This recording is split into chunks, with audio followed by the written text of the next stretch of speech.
Hello बच्चों, मैं संतोष कुमार एक बार फिर से आपका स्वागत करता हूं आपका अपना यूट्यूब चैनल संतोष टीचिंग हब में। और बच्चों, इस सेशन में हम लोग एग्रीकल्चर का एमसीक्यू करेंगे और ये सेशन आपका लास्ट सेशन होने वाला है। इसके पहले हम लोगों ने 4 सेशन ऑलरेडी कर लिया है। और सेशन को स्टार्ट करने से पहले अगर आप हमारे चैनल पे पहली बार विजिट कर रहे हैं तो प्लीज़ चैनल को सब्सक्राइब कर ले, बेल आइकन को दबा दें ताकि नोटिफिकेशन आपके पास इजीली वे में पहुंच सके।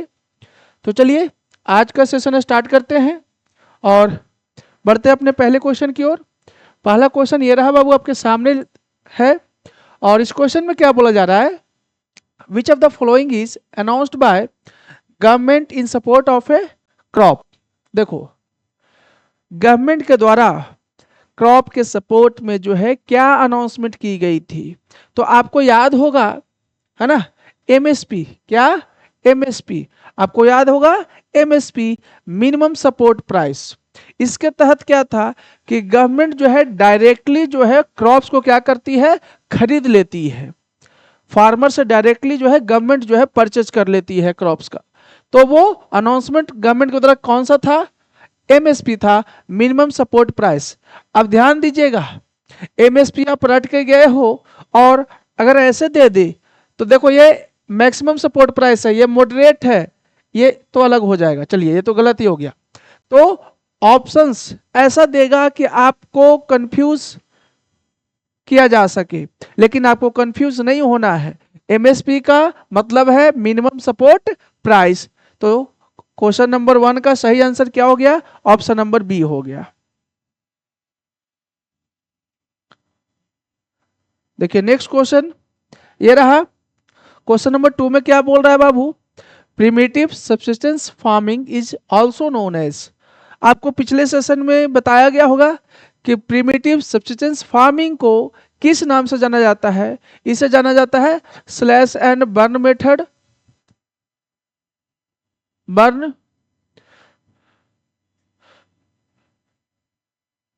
बर्न एग्रीकल्चर या मेथड। साथ में इसे बोला जाता है आपका शिफ्टिंग कल्टीवेशन।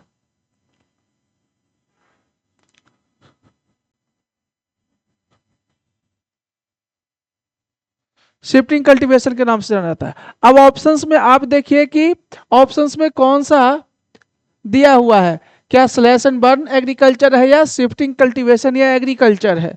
तो आपके ऑप्शन में दिया हुआ है स्लैश एंड बर्न एग्रीकल्चर। तो इस क्वेश्चन का सही आंसर क्या हो जाएगा? ऑप्शन नंबर सी हो जाएगा बाबू। तो आपको याद रखना है कि प्रिमिटिव सब्सिस्टेंस फार्मिंग को और किस नाम से जाना जाता है? Slash and burn agriculture, shifting agriculture के नाम से भी जाना जाता है।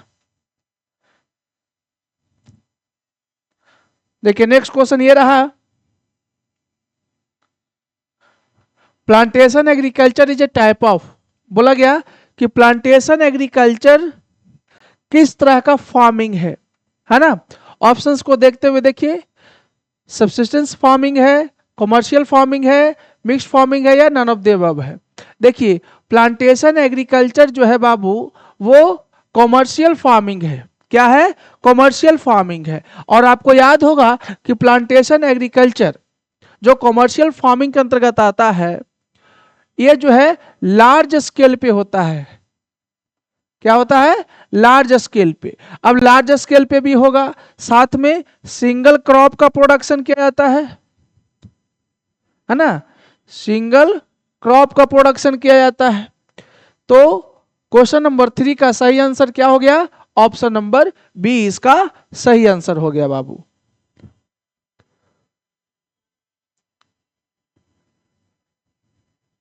देखिए क्वेश्चन नंबर 4 ये रहा, ये एंड यहां नहीं होगा, ये गलत है, यहां पे एंड होगा बाबू, है ना, एंड यहां पे होगा। बोला गया क्या, the green revolution was successful in Punjab, Haryana and dash parts of Uttar Pradesh. देखिए ग्रीन रिवॉल्यूशन, आपको याद होगा कि ग्रीन रिवॉल्यूशन के फादर किसे बोला जाता है?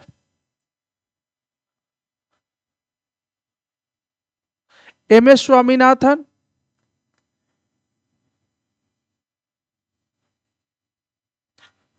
किससे बोला जाता है? MS स्वामीनाथन को। तो बोला गया कि ग्रीन रिवॉल्यूशन जो है आपका वो सक्सेसफुल हुआ।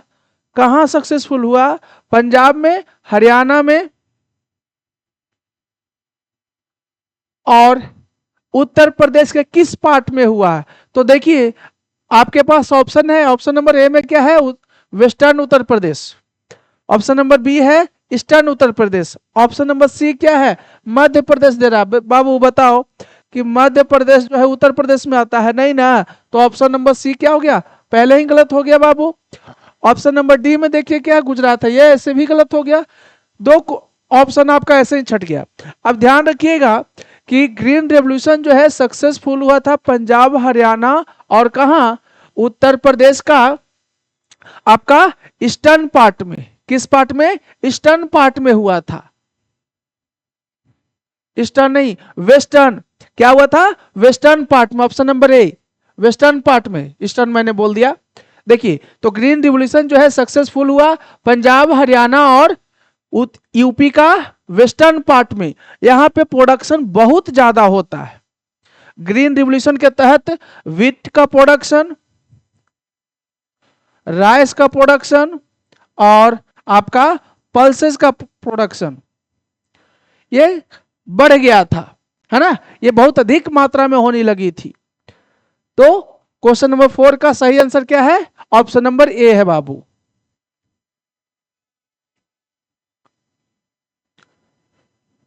देखिए क्वेश्चन नंबर 5 में क्या बोला जा रहा है? Kharif crops are grown with the onset of monsoon.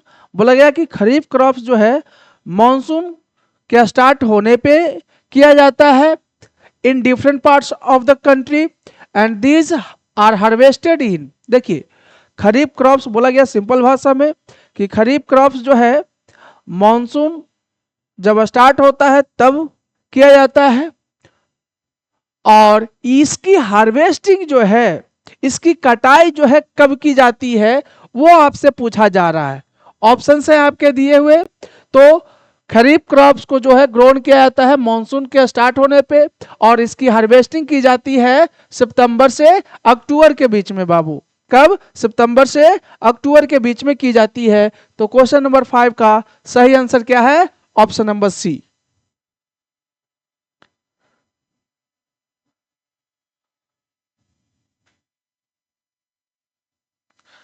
India the second largest producer of rice in the world after dash. देखिए बोला गया कि इंडिया जो है सेकंड लार्जेस्ट प्रोड्यूसर है। किसका भाई? तो राइस का। इंडिया जो है राइस का सेकंड लार्जेस्ट प्रोड्यूसर है इन द वर्ल्ड आफ्टर, मतलब किसके बाद है? सेकंड तो है तो फर्स्ट नंबर पे कोई ना कोई तो होगा, है ना। तो फर्स्ट नंबर पे कौन है भाई? तो चाइना। कौन है? चाइना है। मतलब इंडिया जो है सेकंड लार्जेस्ट प्रोड्यूसर है राइस का। किसके बाद? चाइना के बाद। मतलब चाइना नंबर 1 है और इसके बाद कौन है? इंडिया है। ध्यान रखिएगा। तो क्वेश्चन नंबर 6 का सही आंसर है बाबू ऑप्शन नंबर डी है।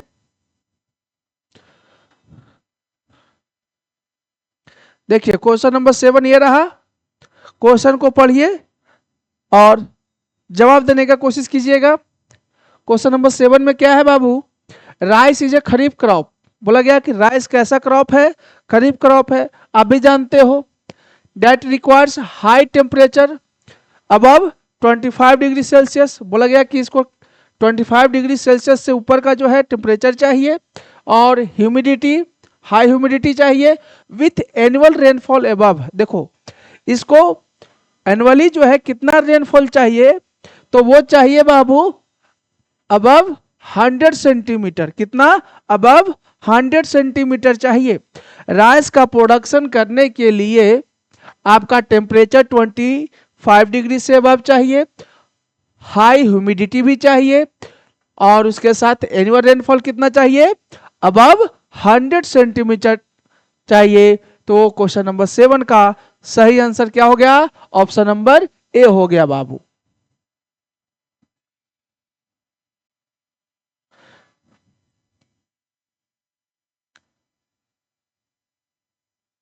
देखिए क्वेश्चन नंबर 7 में क्या है, 8 में क्या है आपका? Wheat requires dash of annual rainfall evenly distributed over the growing season. अब सिंपल सा भाषा में है कि वीट का प्रोडक्शन या कल्टीवेशन करने के लिए कितना एनुअल रेनफॉल चाहिए भाई, कितनी बारिश चाहिए। ऑप्शंस आपके सामने 25 टू 50, 75 टू 100, 50 टू 75 या 85 टू 130। तो देखिए वीट का प्रोडक्शन करने के लिए 50 टू 75 सेंटीमीटर एनुअल रेनफॉल चाहिए बाबू। कितना? 50 टू 75 सेंटीमीटर एनुअल रेनफॉल चाहिए। क्वेश्चन नंबर 8 का सही आंसर हो गया आपका ऑप्शन नंबर सी।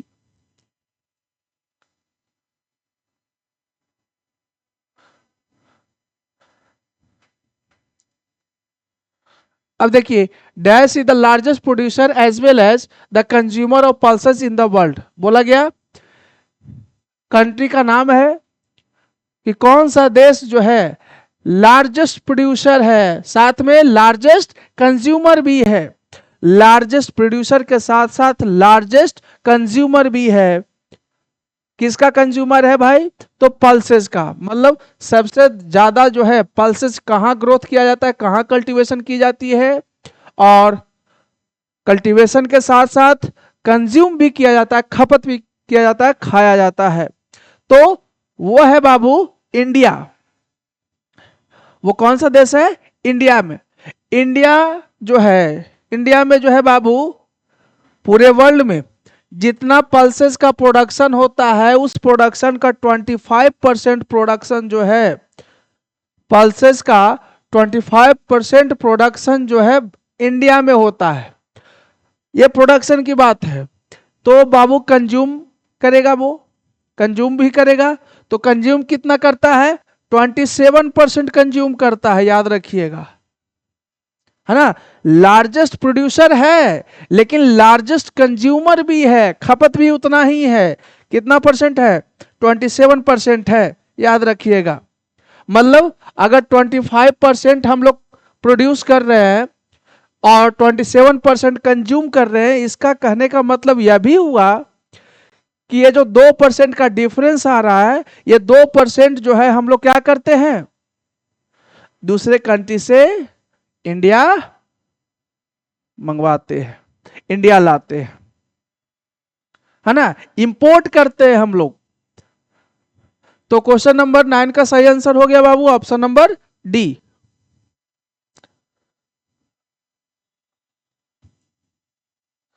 क्वेश्चन नंबर 10 में क्या है?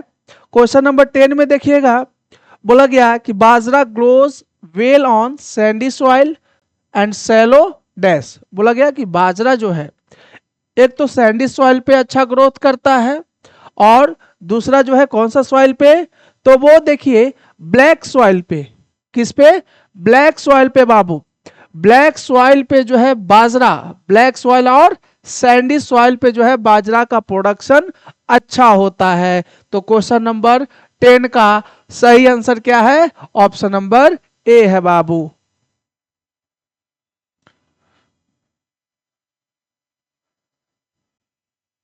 देखिए Jalpaiguri in dash is a major tea producing district in India. बोला गया कि जलपाईगुड़ी एक डिस्ट्रिक्ट है, और कहाँ है यही पूछ रहा है। जलपाईगुड़ी जो एक डिस्ट्रिक्ट है वो मेजर प्रोड्यूसिंग है, मतलब टी का मेजर प्रोड्यूसिंग वो डिस्ट्रिक्ट है। टी की खेती वहां पे, चाय की खेती ज्यादा होता है। अगर आपको याद रहता कि ये जलपाईगुड़ी कहाँ है, किस स्टेट में है, तो आपको ऑप्शंस देखने का जो है नीड ही नहीं पड़ता। तो ये जलपाईगुड़ी जो है बाबू कहाँ पड़ता है? वेस्ट बंगाल में पड़ता है। कहाँ पड़ता है? वेस्ट बंगाल में। ये जो वेस्ट बंगाल में जलपाईगुड़ी एक डिस्ट्रिक्ट है, वहां पे टी का प्रोडक्शन बहुत ज्यादा है ना, टी का प्रोडक्शन बहुत ज्यादा होता है, याद रखिएगा। तो क्वेश्चन नंबर 11 का सही आंसर क्या हो गया? ऑप्शन नंबर सी हो गया बाबू।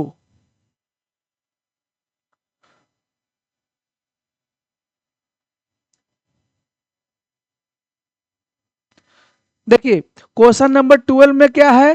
क्वेश्चन नंबर 12 में है which one of the following beverage crops India is the leading producer as well as exporter in the world. बोला गया कि कुछ बीवरेज क्रॉप्स दिए हुए हैं।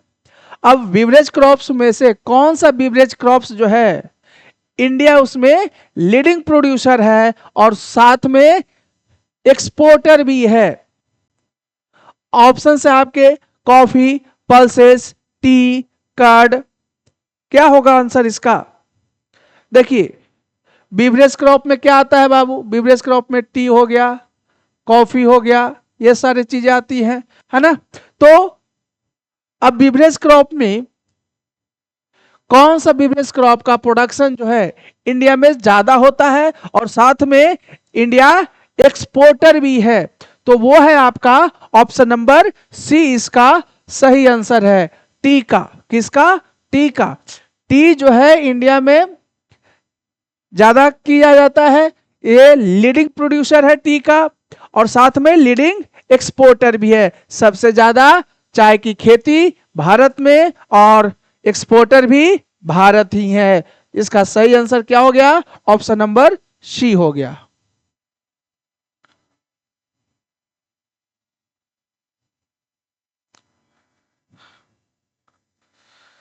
विच one of the following crops are grown with the onset of monsoon? बताओ किस तरह का क्रॉप्स जो है मानसून के स्टार्ट होने से, बिगनिंग होने से किया जाता है and are harvested in the month of September and October. ये पहले मंथ पूछ रहा था, अब देखो उसी क्वेश्चन को पलट दिया है ना। किस क्रॉप की खेती जो है मानसून आने पे की जाती है और साथ में इसकी हार्वेस्टिंग जो है सितंबर और अक्टूबर में की जाती है। अभी तो हम लोगों ने पढ़ा था कौन सा? खरीफ क्रॉप। कौन सा? खरीफ क्रॉप की जाती है बाबू। ऑप्शन नंबर बी इसका सही आंसर है।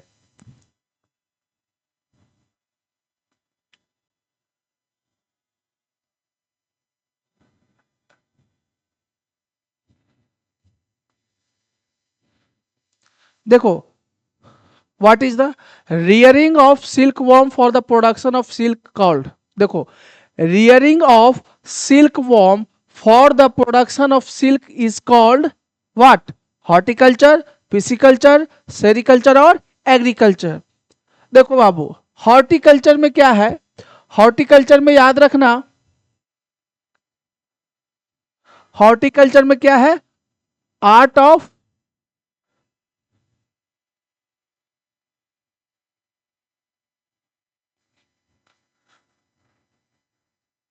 growing fruits, vegetables, flowers, etc. Pisciculture में क्या है? Art of growing, art of cultivating,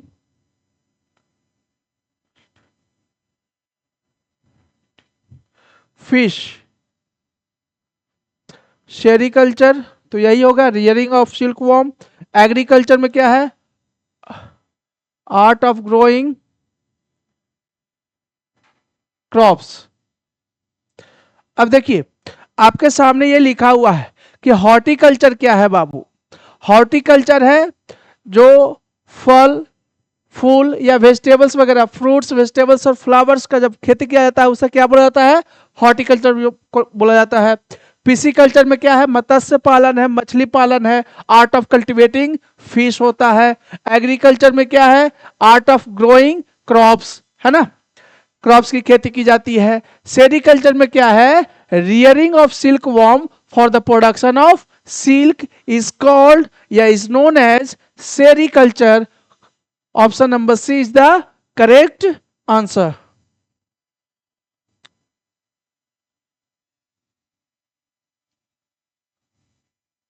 The next question is, in which type of soil does maize grow well?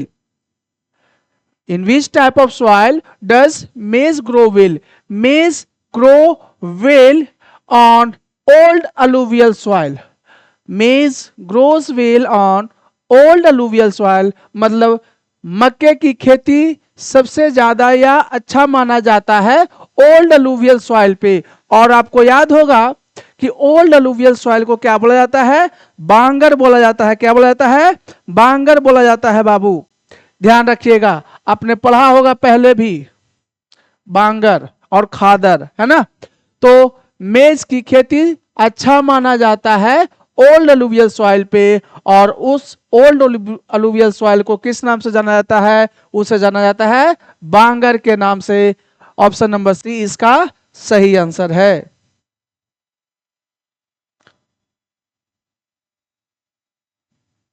देखिए नेक्स्ट क्वेश्चन है आपका, which of the following soil is suitable for cultivation of T. बोला गया कि T की खेती जो है ना, टी की खेती जो है किस सॉइल पे सुटेबल माना गया है?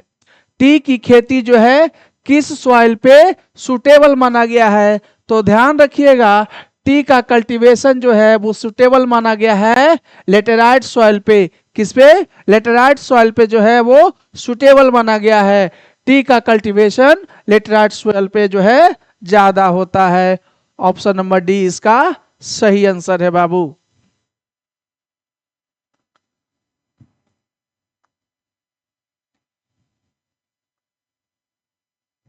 देखिए नेक्स्ट क्वेश्चन है, which plantation crop and its cultivation is confined in the Nilgiri in Kerala, Karnataka and Tamil Nadu. तो ध्यान रखिएगा, यहाँ से और एक थोड़ा सा नॉलेज को बढ़ा लीजिए। क्या कि ये नीलगिरी हिल्स जो है ना, क्या है? नीलगिरी हिल्स जो है वो किस रीजन में है? तो वो साउथ इंडिया में है। किस रीजन में है? साउथ इंडिया में है। और साउथ इंडिया में भी क्या आपका केरला, कर्नाटका और तमिलनाडु वाले रीजन में ऐसे यहाँ पे है। तो ध्यान रखिएगा कि उस रीजन में नीलगिरी हिल्स में, मतलब केरला, कर्नाटका और तमिलनाडु में किस प्लांटेशन क्रॉप का जो है खेती की जाती है? याद रखिएगा, आपका ऑप्शन है T, coffee, rubber, all of these है।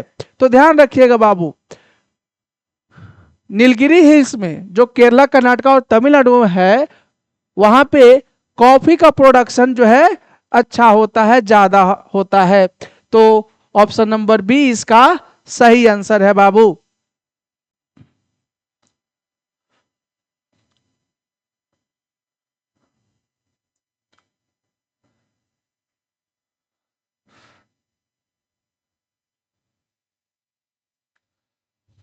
देखिए क्वेश्चन नंबर 18 में क्या है, why were the farmers force to grow indigo on their land. बोला गया कि फार्मर्स जो है इंडिगो का प्लांटेशन करने के लिए क्यों फोर्स किया गया था उन्हें? फार्मर्स के द्वारा जो है इंडिगो का कल्टीवेशन क्यों किया जा रहा था? हालांकि उन्हें फोर्स किया गया, जबरदस्ती किया गया, तो क्यों किया गया था? क्वेश्चंस में ये है। ऑप्शंस में क्या दिया हुआ है बाबू? आपका फर्स्ट ऑप्शन में है, it was necessary for the textile industries which were located in Kolkata. यहां तक तो ठीक है कि ये जो है टेक्सटाइल इंडस्ट्री के लिए ये एक नीड बन चुका था, कलरिंग करने के लिए, डाई करने के लिए, लेकिन वो जो है इंडस्ट्री कलकत्ता में सेटअप था क्या? नहीं, कलकत्ता में सेटअप नहीं था। तो ऑप्शन नंबर ये क्या हो गया? गलत हो गया। ये पेपर इंडस्ट्री के लिए नहीं, पेपर इंडस्ट्री के लिए जो है इंडिगो का कल्टीवेशन नहीं की गई थी। और दूसरी बात, वो कलकत्ता में वो लोकेटेड नहीं है। ऑप्शन नंबर बी भी क्या हो गया? गलत हो गया। ऑप्शन नंबर सी में देखिए, हाँ ये सही है, it was necessary for the textile industries which were located in Britain. वो इंडस्ट्रीज वगैरह कहाँ लोकेटेड था, कहाँ सेटअप किया गया था? वो था ब्रिटेन में। आपने पढ़ा होगा नेशनलिज्म इन इंडिया में भी कि ब्रिटिशर्स लोग क्या करते थे, यहां से इंडिगो का कल्टीवेशन जबरदस्ती फोर्सफुली जो है करवाते थे फार्मर्स के द्वारा। और वो इंडिगो जो है एक रॉ मटेरियल के रूप में जो होता था, वो चीप रेट पे वो खरीद लेते थे, वापस इसे कहाँ लेकर जाते थे? ब्रिटेन लेकर जाते थे। और वहां से इंडस्ट्रीज वगैरह में, आपका टेक्सटाइल इंडस्ट्री में रॉ मटेरियल को एक प्रोडक्शन देकर, एक फाइनल गुड्स देकर जो है वापस हमारे मार्केट में लाते थे और उसको हाई रेट पे बेचा करते थे। हालांकि इंडियन प्रोडक्ट से वो क्या होता था, कम होता था, चीप होता था, है ना। तो देखिए वो इंडस्ट्रीज वगैरह कहाँ लोकेटेड था, वो था आपका ब्रिटेन में। क्वेश्चन नंबर 18 का सही आंसर क्या हो गया, ऑप्शन नंबर सी इसका सही आंसर हो गया बाबू।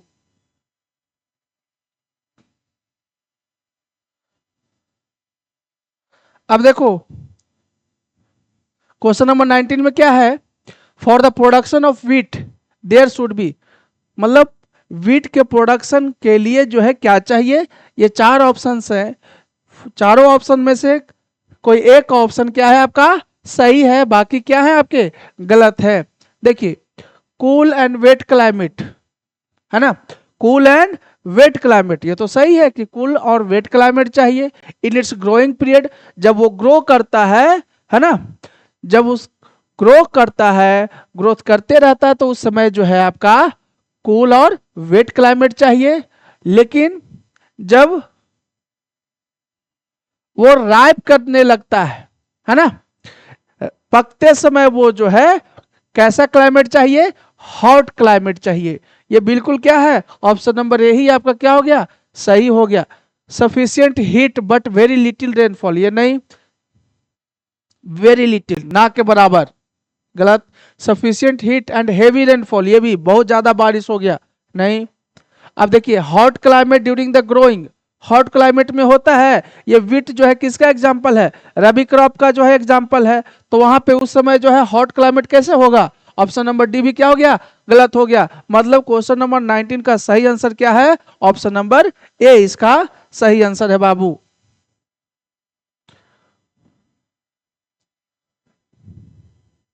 देखिए नेक्स्ट क्वेश्चन में क्या है, consider the flowing statements and select the correct answer using the code given below. देखिए कुछ स्टेटमेंट्स दिया हुआ है, मतलब दो स्टेटमेंट है यहाँ पे। अब बोला जा रहा है आपसे सही स्टेटमेंट का जो है चुनाव कीजिए, करेक्ट आंसर को चुनना है। दो स्टेटमेंट दिया हुआ है, पहला में क्या है, West Bengal is the leading producer of tea in India, याद रखिएगा टी का लीडिंग प्रोड्यूसर जो है वो क्या है, वो है आपका असम है, क्या है, असम है। ये लीडिंग प्रोड्यूसर बंगाल नहीं है बल्कि क्या है, असम है बाबू। तो आपका स्टेटमेंट 1 क्या हो गया, गलत हो गया बाबू। दूसरा स्टेटमेंट देख लेते हैं, a tea plantation needs more than 200 centimetre of rainfall. हमने पढ़ा था अभी कि टी का प्लांटेशन करने के लिए लगभग उसे कितना बारिश चाहिए, पानी चाहिए, तो मोर देन 200 सेंटीमीटर रेनफॉल चाहिए। तो कौन सा ऑप्शन सही हो गया, 1 तो गलत है ना, ये तो गलत हो गया। Option number B, only 2 is the correct, only 2 is correct. सिर्फ ऑप्शन नंबर बी में ये जो दिया हुआ है कि 2 इज करेक्ट, यही आंसर हो जाएगा बाबू।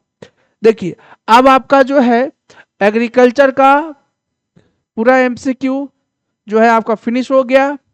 जितने पॉसिबल क्वेश्चंस हो सकते थे हमने करवाया, लगभग 100 क्वेश्चंस इसका करवाया है बाबू। अगर आप पिछले सेशन या पिछले वीडियोस को नहीं देखा तो प्लीज चैनल पे जाइए और वहां पे आपका प्लेलिस्ट बना हुआ है, प्लेलिस्ट को ओपन कीजिए और वीडियोस वाइज वहां पर नंबरिंग दी हुई है, आप उस हिसाब से अपना देख सकते हैं। तो आज का सेशन यहीं तक, तो मिलते हैं अगले सेशन में नए चैप्टर्स के साथ, और नेक्स्ट चैप्टर रहेगा आपका क्या, वाटर रिसोर्सेज, है ना।